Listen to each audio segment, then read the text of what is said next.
Hello everyone, today I'm gonna cook steamed pork belly with dried fish. Ito yung pork belly, pinatanggalan ko ng balat doon sa binibilhan ko. Tini-slice ng maninipis. Malinis na to, tapos ko na nahugasan. Now let's begin putting the ingredients.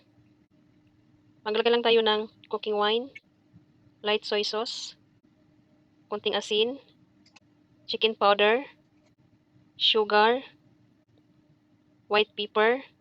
Tansa-tansa lang ang paglagay ko nito ng mga ingredients. And then mix it well. Si boss ang nagturo sa akin ito. Then lagyan natin ng ginger, slice ng maninipis, and then spring onion. And then mix it well.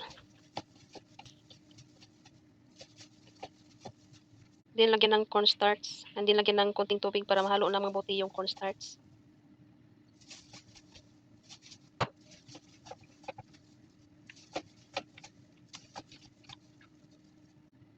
Then lagyan ng mantika.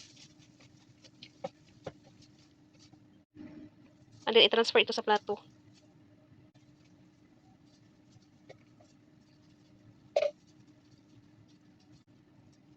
Then ilagay yung dried fish sa ibabaw. Ilagyan ng konting ginger. I-steam ito ng 20 minutes. After 20 minutes, it's done. It's steaming. Thank you for watching. It's ready to serve.